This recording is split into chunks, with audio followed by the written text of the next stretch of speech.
The U.S. military used Hellfire missiles to rescue CIA agent Tom. Tom was the linchpin in the CIA's mission to dismantle Iran's nuclear testing site. Disguised as a maintenance worker, he infiltrated the facility's perimeter. From a maintenance shaft, he waited for the perfect moment when the guard's vigilance wavered to patch a hacking device into the communication lines.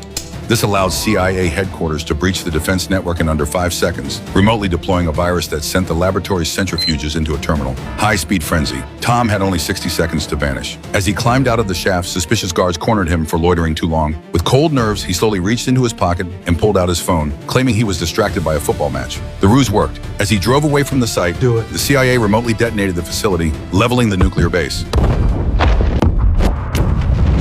The cheers at CIA headquarters were short-lived as the retaliation was instantaneous. Tom headed straight for the airport, only to find all flights to the U.S. grounded. He retreated to a safe house to wait for an extraction plan, only to receive devastating news. His identity and cover photos were being broadcast on every television screen across Iran. The Iranian Revolutionary Guard, IRGC, had deduced the mastermind within seconds of the blast. They immediately intercepted all media communications and, within 5 minutes, located a female journalist preparing to leak the headline.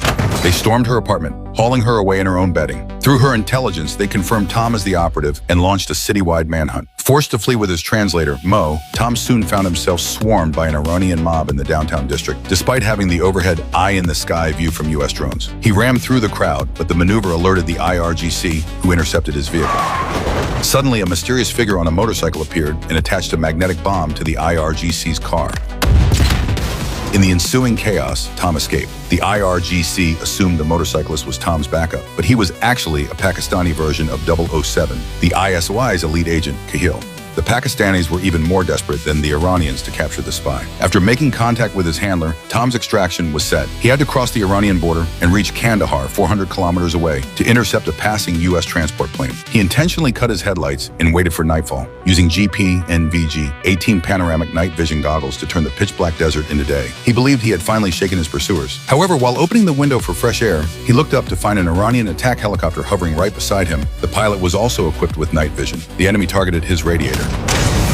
Tom activated his wipers as the car veered off the main road, eventually forcing him to abandon the vehicle and hide among massive rock formations. As the pilot circled the boulders, Tom hurled a grenade into the air. The flash momentarily blinded the pilot, allowing Tom to open fire on the cockpit. The chopper was brought down with surgical precision. Securing another vehicle, he finally crossed the border into Kandahar. But the area had become a hornet's nest, with the IRGC, Pakistani agents, and Taliban forces all converging on his location. He dodged a rain of mortar fire in a high-speed chase, but the IRGC eventually caught up. A well-placed RPG struck Tom's SUV, sending it tumbling into a mangled wreck. Tom crawled from the debris and drew his Sig Sauer P229, aiming at his Pakistani shadow. Tom proved the faster draw, taking down his rival. But as he turned, he saw an entire Taliban battalion closing in. He prepared to surrender to the inevitable. Do it now. We don't have the authority. Fuck the authority. Until the sky erupted. The U.S. military launched a clandestine cross-border drone strike. Amidst the deafening explosions, Tom and Mo scrambled onto the C-17 Globemaster III and successfully vanished into the clouds.